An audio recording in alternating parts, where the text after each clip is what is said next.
What is happening to the UK at the minute? That is a serious question. What in the broken Britain cost of living bollocks am I reading now? It is true that the country has a deeply authoritarian regime running it. It is true that things are getting worse.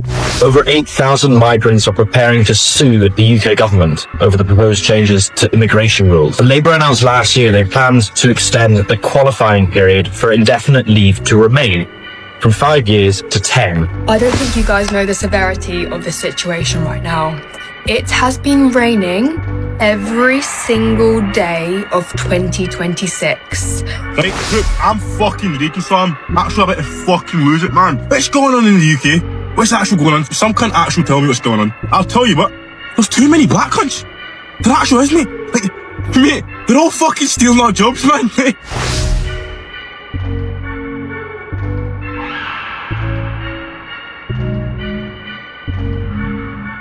What feels gay but isn't, I'll go first. Sucking the butter off corner of the cob feels gay, doesn't it? And to caveat that, eating it lengthways, you know, that's a bit of a no-no, isn't it? That's frowned upon in certain countries, but it's still not gay.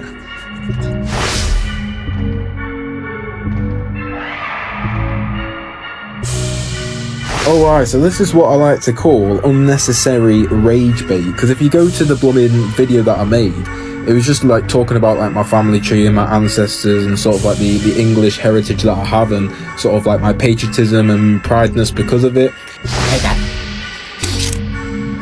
Why do you smell like a tart's handbag? It's linked African. I've got a date. Oh, what's his name? Very funny. It's a girl. How do you know? Can't be sure nowadays. What's she called? Pixie Lot 18. The Chinese settled here in the UK around the 1600s. The Thais, early 70s. Us Vietnamese, mid-70s. We made no noise. We kept our head down, did our thing. Didn't impose any of our ideologies onto anyone. See, that's the thing. That's why the British public has a problem with the immigrants coming in now. Is that what some of you do not understand? I want to talk.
Love, equality, a complete breakdown of all of the current systems and new systems put in place. A future where we fully step into our power.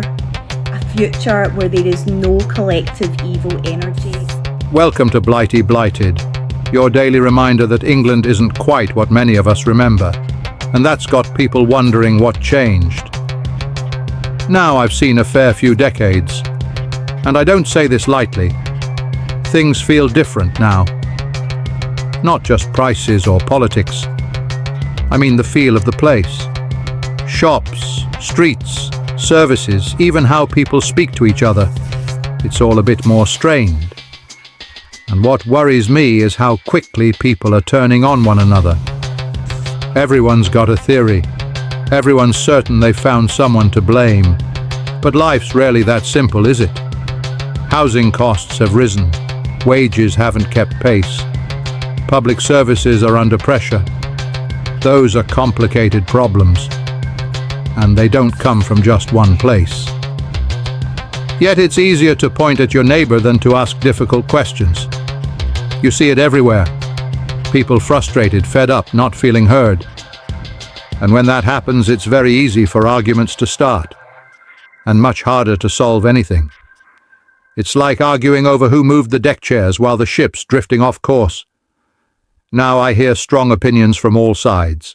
Some of it comes from genuine concern. Some of it, if I'm honest, comes from not seeing the bigger picture. Morning, gang. If you didn't laugh, you'd cry.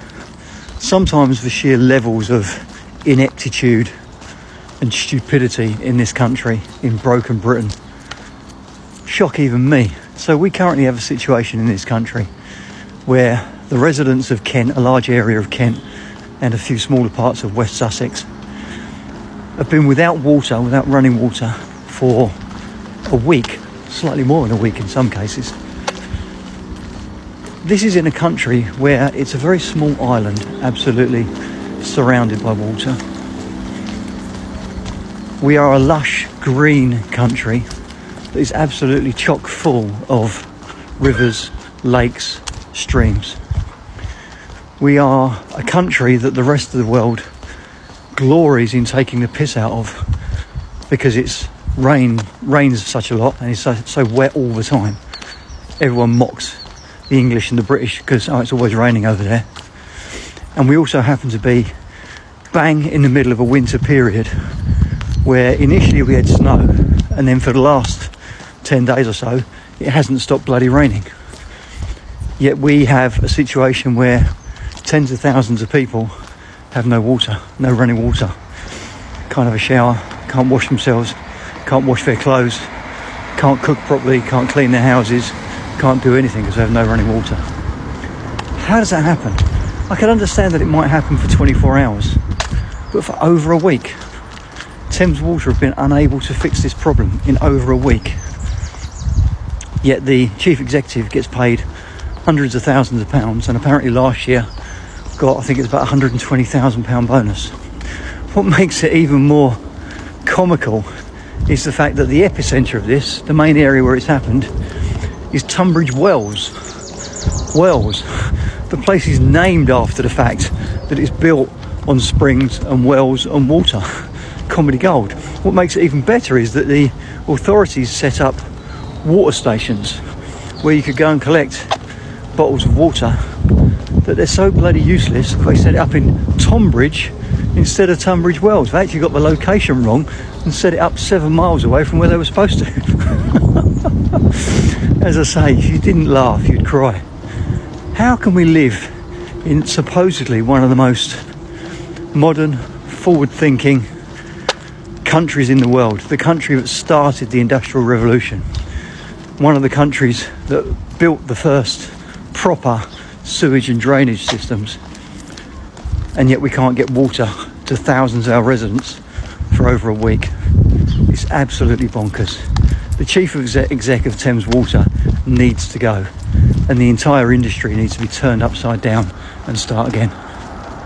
I'm sure you're familiar with the work of Patrick Nash in his that marvellous book and its various appendices of learned articles on Islam and English law, looking at the fact that you have not simply an organisation, you've transported the entire clan structure of Pakistani Muslim society with its own methods of justice, its own notions of law, its own self-imposed social disciplines, and its own values, all held together by that profoundest of familial ties, cousin marriage. We have in that sense you have both an ethnic and a religious group which are distinct and proud of their distinction, that have all the features of a sort of sub-nation. If you have your own law, if you have your own family structure, if you have your own basis of a kind of disciplining structure, if you have the imams of the mosque acting as religious community leaders. Again, this extraordinary phrase, David, you will be familiar. When the police find one of these situations, they invariably talk about, we are going to address our community leaders. But of course, white people don't have community leaders. And, you know, not attacking anyone in the video, not focusing on anyone but myself. And somehow people like to turn it into immigrants this, immigrant that. So it kind of just goes to show that no matter what you do, if you're portraying some sort of like quintessential Englishness, people are just going to turn it to how they want to see the world, turn it to the confirmation bias. Oh, so if you're portraying any sort of, you know, pride for being English, then you must hate immigrants. So yeah, anyone that's actually worried about like being labelled, all these like politically correct phrases which don't really mean anything anymore, then my advice to you is to literally just jog on and do it anyway, because people are going to always give you stick no matter what, and you know, it's best to just ignore it. This is probably the only energy that I'm going to give this person, because quite frankly, I don't engage in random, you know, petty disputes like this. So yeah, just a reminder, keep doing what you're doing and all that, and yeah, on for a good do. Oh, I proper divvy. And for anyone that's asking, no, I do not hide my face.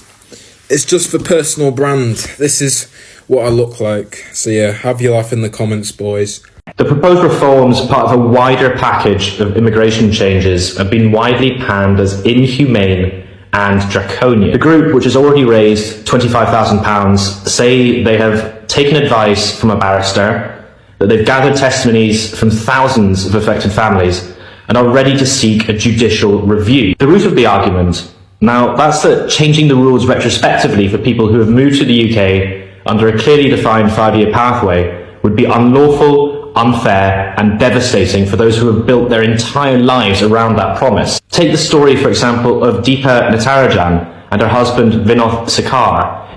They have lived in the UK for more than 4 years on skilled worker visas and had planned their future, including starting a family, around gaining settlement in 2026. Because her immigration status restricted access to fertility treatment and made going abroad risky for her visa and job, Deepa decided to delay treatment until they were settled. Now, proposed rule changes could push that date back by several years, threatening their time-sensitive chances of having a child. This is just one of many testimonies of child.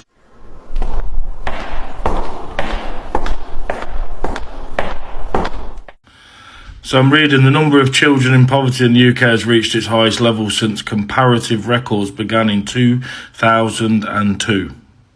It's 23 years later. And it's not got no better since 2002. It's getting worse and worse and worse, which means it's just going to keep getting worse. And we've got 31% of our children living in poverty. Now, I know on my last post, people were calling me racist and stuff like racist. I'm far from racist. I'm very, very far from racist. But I think, isn't it time we shut the borders off? Isn't it time that that £8 million a day we're putting into hotels, isn't it about time we put that into making sure that our children can eat, our children can live, families can have nutritious meals on the table without struggling, without having to go shoplifting, without having to worry, panic and stuff like that? It's disgraceful. The UK is absolutely disgraceful what they're doing at the moment, and something really does need to be done. Some of you will disagree. I'll probably get some negative comments as usually that we get on this platform, but it is what it is. Weird name. Is she Jewish? No, that's her username. I don't know her IRL name. She's in the IRL? It means in real life. Oh, where'd you meet her? Mordor. She's a dwarf. I don't know if you can call them that. We're meeting in VR chat in an hour. VR? Bloody hell, kids nowadays. She could be a predator. Do you mean like in the film? No, Thomas, I don't mean an intergalactic, technically advanced bloody alien who hunts men for sport. I mean like a 45-year-old from Loughborough called Kevin. With a name like Pixie Law? I don't think so, Dad. Anyway, relax, it's only our first date. Well, do you have any protection? Dad, I'm a level 16 warlock. I'll be fine. Plus, I've got a sleep spell. You can't use that, Thomas. And it is true that demographic replacement is affecting the nature of English life in this country, with many of our biggest cities being majority minority, and the English being, in some cases, an overwhelming minority in their own cities. This is a real issue. There has been a demographic change. New people have been brought in, and the old people have fled out. This is real and something that has happened. Whoa, no, Keir Starmer, no. We don't want our taxes paid on this cobblers, right? Have you seen this headline, everyone? Can you believe it? Have a look at it. Right. More than 70 boat migrants awarded £500,000 in compensation after phones were seized. Quite rightly, they were seized in decision blasted as farcical. Well, yes, it is a farcical decision. Why are we doing this stuff? £500,000. Just imagine what you could do with that money. Imagine spending that money on things like dementia care for British people. Imagine spending that money on the homeless, getting them a bed for the night. You know what I mean? Well, we haven't got our priorities quite right yet, have we? What do you think? Yeah, you're probably thinking what I am. I want to ask you about Afghanistan, because people come from Afghanistan, women, for instance, who have an absolutely appalling experience under the Taliban. You might establish that they're not here legally. But we don't think that the Taliban is a reasonable government, and we don't think it's a reasonable country to return people to. We don't have any sort of treaty with the Taliban. What are we going to do about people where we have serious concerns about what we would return them to? Okay, so the vast majority of illegal migrants coming from Afghanistan are not women and girls, they're men. The majority of them are fighting-age men. And so the question we would ask is, who's sticking up for British women? Because, you know, I was asked recently, I appreciate you didn't use this phrase, why would you send people back to, quote, woman-hating Afghanistan? Why are so many men from, quote, woman-hating Afghanistan being allowed to turn up on our beaches uninvited? My question was about the women. Well, our priority, and we make no apologies for this, is British people, British girls and British women. Do you think we need to stand Afghan up for women them. We need are to stand up for them. To British women? Well, again, the reason we are so focused on ensuring that this gets done is because the vast majority of the people illegally in this country from Afghanistan, I've seen these numbers, are men. In fact, so are you only going to target the men and not target the women? Well, deportation command would be foolish, Susanna, for deportation command to start when we've got probably north of 1 million illegal migrants in this country, at least, to start focusing on women and girls. They're best estimates, but the total population of women and girls from Afghanistan in this country at sub 2,000. We're talking about 0.2% of the total population. We will start with the men. The UK has paid out £500,000 in compensation to illegal migrants. Why? Because we took their phones when they arrived in the UK, in part to determine how they arrived here, who their contacts were, and so that we can try to stop this criminal enterprise of bringing people to the UK. And what makes it worse is, firstly, a lot of this was done in secret, so they didn't want the public to know about it. That is, at least until there was a Freedom of Information request from The Sun, which revealed the vast extent of this payout. This is not a new thing. The judgment went back to 2022, which I'll come back to in a minute.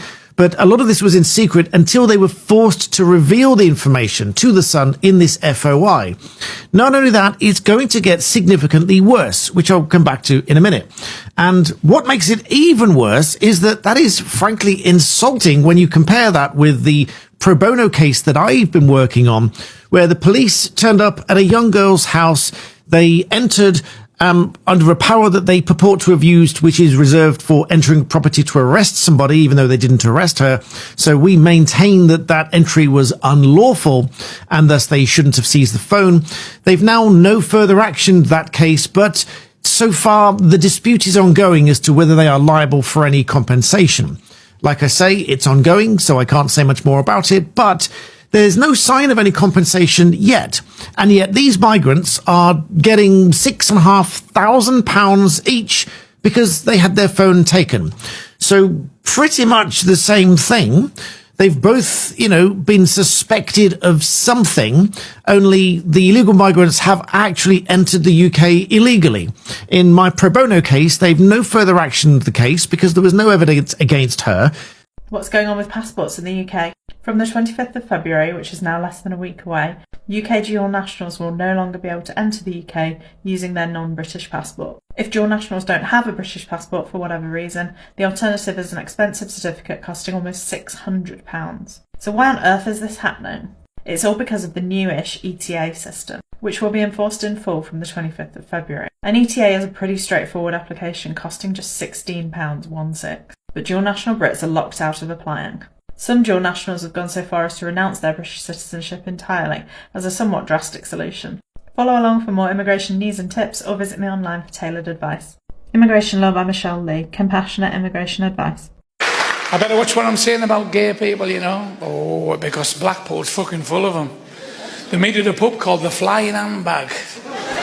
Say anything about them, they're coming on and break your fucking legs on your coffee table.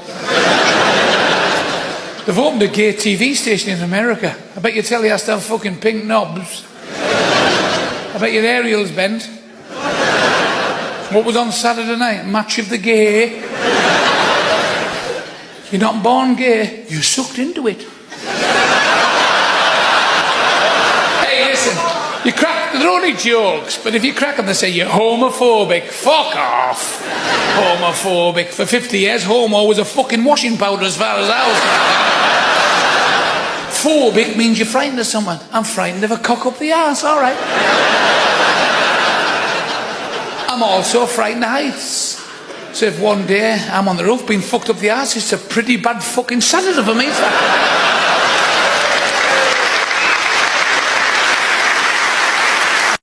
I don't know about you, but I'm actually getting really worried about the future in this country, the UK. And I know it's not just the UK, America's going the same way. There are many countries where the cost of living is getting out of control. The retirement age keeps getting extended. I'm 46, I've got at least another 22 years of working before I'm allowed to, allowed to retire and enjoy some of my life. Will my body last that long? Will I be able to work till my late 60s? I don't know. I'm praying I do, but, the way things are going, who knows? I'm worried about, future generations. A lot of kids that will never be able to afford their own homes. There's going to be generations of children that, will be brought up in poverty and won't be able to afford to live. I just think that what the government are doing, they're working everyone into the ground, working you like a dog. And then people, understandably, are getting depressed, having mental health problems. And then you're told it's your fault because you can't cope with life and you should go off and see a therapist. Well, I'm sorry, but, the government created half of this. It's not normal to work 50, 60 hours a week. It's not normal to, barely have enough money for food and rent. And you should, whatever job you do, you should, it's a human right, be able to afford your own home. Even if it's a little one-bedroom place, at least it's yours. I'm worried about, it's like my nephews, what life's going to be like when they grow up, what their futures are going to be like. And I just think, it's going to get to the point we're going to be worked to death. No one's going to enjoy any retirement because we're going to literally be working until the day we die. And that's going to be our life. Guys, let me know what you think. Do you think, the world is changing dramatically and it's getting worse? Or, do you think maybe things will improve? I'd like to hear from you. Hello, Mum. Sarah broke up with me earlier. She said I wasn't good enough for her and she cheated on me. What am I going to do? Excuse me, darling. Yeah? You know what I do? Tell her to fuck off. Hello, Mum.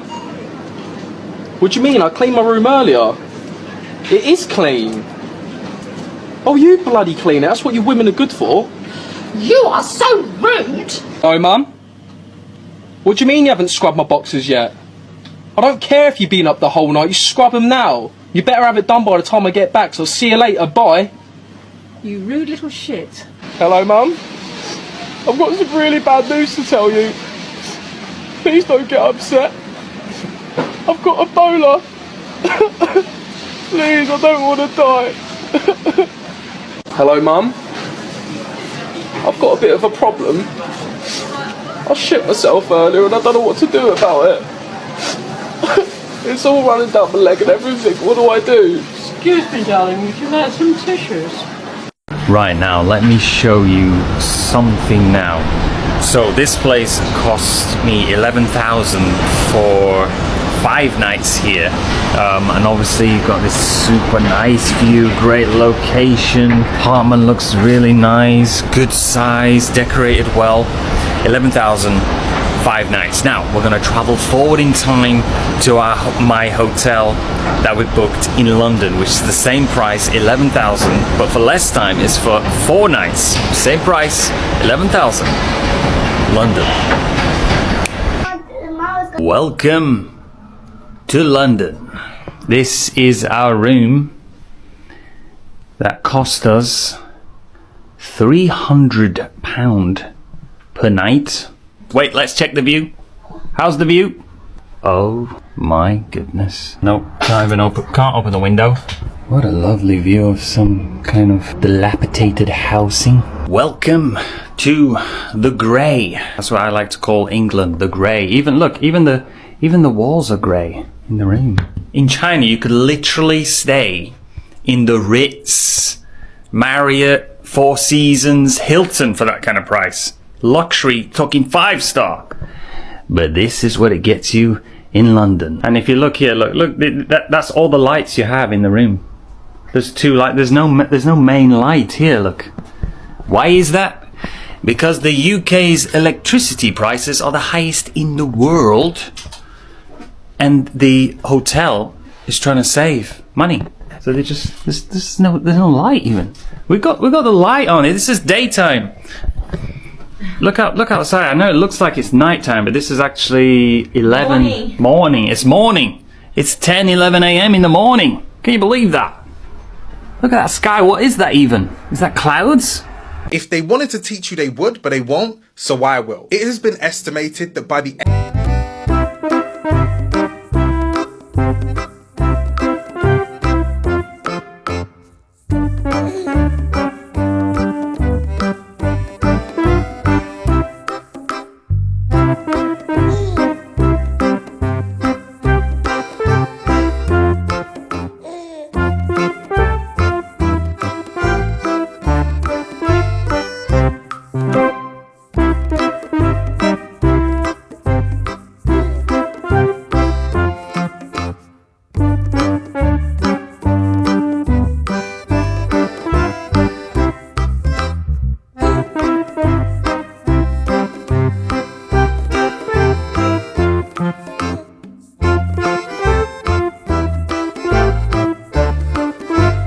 of Economic and Social Research, aka the NIESR, have compared net zero migration to Brexit and have predicted that it would shrink the UK's economy by 3.6% by 2040. And that isn't hard to believe, considering that according to the Office for Budget Responsibility, migrants coming into the UK contribute £19,500 into the UK tax system each per year, which comes to around £20 billion annually, not including the £4.1 billion generated through the fees for visa applications and the immigration health surcharge. The 3.6% predicted shrinkage of the UK economy is expected to increase the government's budget deficit by around £37 billion, which would mean, yeah, you got it, increases in taxes for all of us. The reason that the NIESR have given for their prediction and reduction of UK growth is primarily from slower employment growth and a smaller workforce, which makes sense when you consider that the UK has an aging population and employment is currently at the highest level it has been in the past 5 years. And we should all remember what was happening 5 years ago. Basically, it is not looking good at all. Then we have to talk about the industries that would be most affected, including construction, social care, and higher education. According to the Construction Industry Training Board, 43% of construction firms employ migrant workers. And of that 43%, 55% say that they are dependent on their migrant workforce. The government promised to build 1.5 million new homes before 2029. And according to the OBR, that target is unlikely to be hit. And when you consider that the Construction Skills Network report has detailed that around 225,000 new construction workers will be needed in the UK by 2027 to fill the demand, I'm sure you can see how UK migration becoming negative could really affect us all, especially those looking to get on the property ladder and escape the insane rental prices. And we already know how important migrant workers are for the social care industry. With the aging population that we have in the UK, there are a lot of people that are going to not have their needs met, which unfortunately for most people in the UK are going to include their parents and grandparents. And then we have to talk about universities, because if you thought university fees were expensive now, without international students who pay up to £38,000 a year in tuition fees, UK universities are going to start looking elsewhere to make up the shortfall in their funding. I mean, the universities of Greenwich and universities of Kent have just confirmed that they will be merging to form the UK's first super university to save money, which could be the direction a few other universities take very soon. I mean, all we have to do is follow the timeline. On the 1st of January 2024, the UK student visa rules changed significantly, making it harder for international students to come to the UK, which saw applications drop. Since then, university undergraduate fees have increased from £9,250 to £9,535 per year, and the government have already revealed that university tuition fees will now increase annually in line with inflation. And the scariest part is that net migration dropping isn't just because of reduced immigration numbers, but young people that are UK nationals are increasingly leaving the UK to find better opportunities and standards of living elsewhere, which will seriously affect the UK's ability to find a workforce when the aging workforce they currently have can no longer work. Basically, every aspect of life as we know it in the UK is going to be affected by net UK migration dropping below zero, from causing taxes to increase, to universities being even more expensive, to continued shortages in construction and social care. I guess you don't know what you've got until it's gone, and it looks like it's going. But talk to me in the comments. What's your take?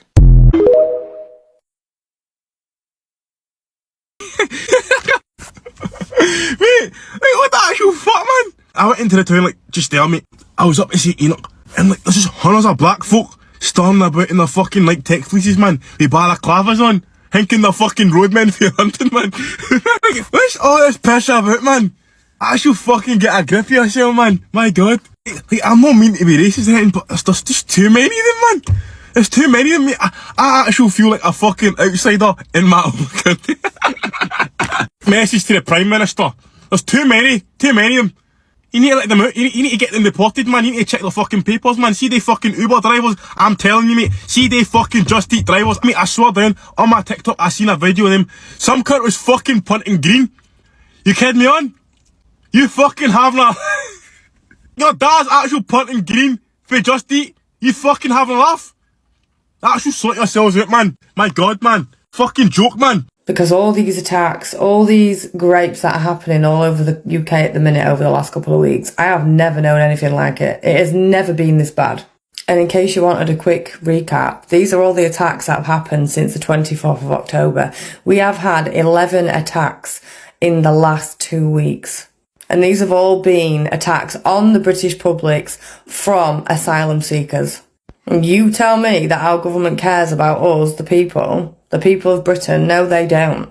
And ladies and gentlemen, all these attacks are down to the incompetence of the UK government, because they have not got a clue who is coming in this country. They have no control of our borders, and to be honest, they don't really give a shit.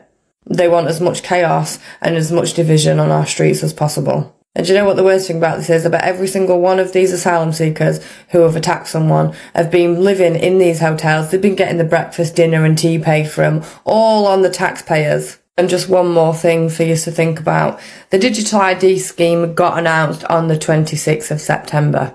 And why did they announce this? Due to the current situation with the illegal immigrants. And then all of a sudden, all these are televised. Bit strange, innit? But hey ho, there's no coincidence, it's just an evil fucking government who want to control every aspect of our life. Where I live in the UK, where I've been in the UK, I've been moving around in the UK and it's been raining every single day. Do you know how much of an effect that has on everyone's mood? Literally everyone. It was on the news. People were in London interviewing people saying like, what's going on? Why is this happening? How's your mood? And everyone was like, yeah, it's very, very difficult to stay positive when all you see all day is rain, cloud, miserable people, because it does. If you don't see the sun, if you're constantly being rained on, there's constant clouds, of course it's going to have an effect on your mood. Like this, like, it's insanity now. Like, it's almost, what's the date? It's February and it's rained every single day of 2026. Is the UK government on the verge of collapse? Now, since Starmer's term, over 10 MPs have been sacked. Over 20 MPs have left or have gone to reform. And a certain MP has been told from a certain PM to retract his comments on the UK being colonised. Now, if you look at this statistic, I have to be careful what I say because I could get arrested, but that's that. You know, it's funny, isn't it? Because the more people he lets in, the more voters he's going to have because he's giving them the world. So he'll stay in power because he won't step down. He's already said he's not going to step down. He wants power. He's absolutely power mad and he wants to be the dictator of the UK. Bottom line, that's what he wants. And the way it's going, he'll probably get it. But I won't be part of this. People tell me, why are you running? I'm not running, just had enough. Just no point in staying, is there? You want to know what racism looks like in the UK? It's not always someone yelling racial slurs in the street. It's quieter, more polite, but more dangerous. I'll give you a few examples of how deep it really goes. The Windrush scandal. Black British citizens legally here 4 decades, detained, denied healthcare and deported by our government, their government. It wasn't a mistake, it was policy. Stop and search. Black people are 9 times more likely to be stopped and searched in England and Wales. It's not about crime, it's about treating them like they're a threat. School exclusion. Global majority children are more likely to be punished harshly, excluded and treated like a problem and not given support for additional needs, becoming a pipeline from school to prison. Immigration policy. The hostile environment policy was designed to make life unbearable for immigrants, especially those from global majority backgrounds. Racial control designed as law. Maternal health care. Black women are still 4 times more likely to die during childbirth. It's not biology, it's systemic neglect. That's just a few examples of embedded racism in the UK, often denied and protected by silence. So when I'm saying white people need to be accountable, it's not about blame. It's about being responsible. Because benefiting from a system that causes harm and not saying anything is being complicit. And staying silent just keeps it standing. So if you're ready to learn more and unlearn your social conditioning, hit the link in my bio. I'm the anti-racist mum and I teach white people how to do better. Hi everyone, so I want to gain your attention. If you're going through family court proceedings, you will get asked to do 3 sort of tests. 1, a rug test. 2, you will get asked to do a psychological test. 3, you will get asked to do a parenting assessment. Now, here's what you need to know. Rug test, you need to know why they are suggesting you to take that rug test. You need to see the report. Do not accept straight away until you see that report, because anything in that report you would need to challenge. Don't accept it straight off and go, yeah, because we are so gullible and vulnerable and just in fight and flight mode and just thinking of our children, instead of the outcomes, what may later be a repercussion because you just accepted something without you even know what was put in about you. Okay? That's for the rug test.